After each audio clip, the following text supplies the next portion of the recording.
Tuhan bersamamu. Dan bersama rohmu. Inilah Injil suci menurut Lukas. Dimuliakanlah Tuhan.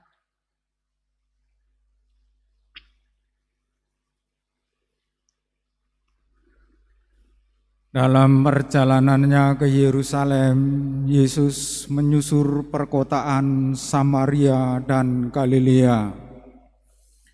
Ketika ia memasuki suatu desa, datanglah 10 orang kusta menemui dia. Mereka tinggal berdiri agak jauh dan berteriak, "Yesus, Guru, kasihanilah kami." Lalu Yesus memandang mereka dan berkata, "Pergilah, perlihatkanlah dirimu kepada imam." Dan sementara dalam perjalanan mereka menjadi tahir. Seorang di antara mereka ketika melihat bahwa dirinya telah sembuh, kembali sambil memuliakan Allah dengan suara nyaring, lalu tersungkur di depan kaki Yesus dan mengucap syukur kepadanya. Orang itu seorang Samaria. Lalu Yesus berkata, "Bukankah ke-10 orang tadi semuanya telah menjadi tahir? Di manakah yang 9 orang tadi? Tidak adakah di antara mereka yang kembali untuk memuliakanlah selain orang asing ini?"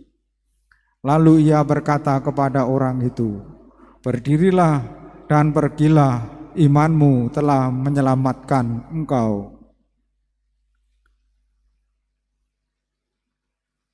Demikianlah sabda Tuhan.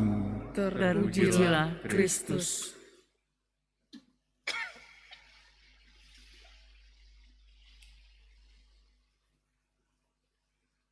Umat Allah yang terkasih, cinta membuat aku berani. Itu salah satu kata mutiara ungkapan iman Santo Leo Agung, Paus dan Pujangga Gereja yang kita peringati hari ini.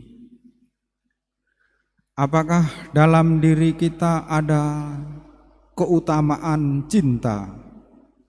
Kalau ada, mestinya kita berani setia, berani melawan kejahatan, berani melawan godaan-godaan dalam kehidupan ini. Dalam Injil saya sangat yakin karena cintanya kepada manusia, Yesus berani menyembuhkan ke-10 orang yang kusta tadi dengan permohonan, "Yesus, Guru, kasihanilah kami." Kita tahu orang yang kena penyakit kusta dianggap najis dan harus disingkirkan, tidak boleh berkumpul dengan sesamanya. Maka untuk kembali bisa berkumpul dengan sesamanya, selain sembuh juga harus ditahirkan. Yang bisa mentahirkan adalah imam-imam di bait Allah. Dan ke-10 orang tadi sembuh semuanya. Tetapi yang kembali kepada Yesus dan memuliakan Allah hanya 1 orang, itu pun orang Samaria. Mari kita meneladan hidup seorang yang sembuh dari kusta tadi, supaya kita bisa memuliakan Allah. Karena selain kita sudah sembuh, kita ini sudah ditahirkan dan sudah disucikan.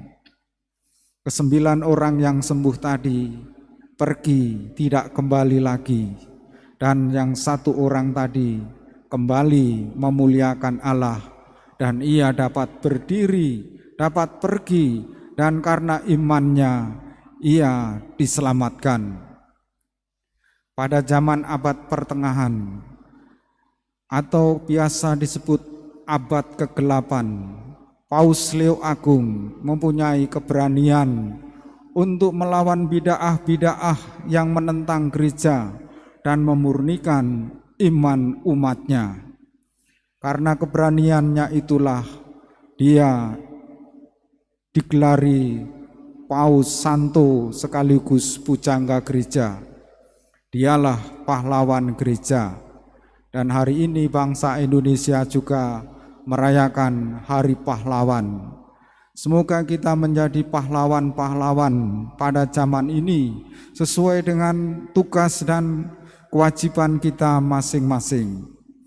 Ketika kita dalam situasi gelap, gereja Indonesia, bangsa Indonesia juga telah mengalami kegelapan, terutama pada zaman penjajahan Jepang. Gereja mengalami bagai terkena pandemi. Bangsa Indonesia dan gereja sangat menderita. Tetapi banyak pahlawan-pahlawan yang karena cintanya punya keberanian.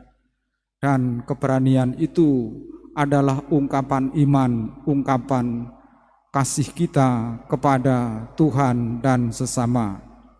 Semoga kita punya iman yang mendalam, punya kasih kepada Tuhan dan sesama, sehingga kita berani untuk setia, berani mengalahkan godaan dosa dan segala kejahatan, sehingga gereja terus bertumbuh, berkembang dan berbuah menurut teladan Santo Leo Agung.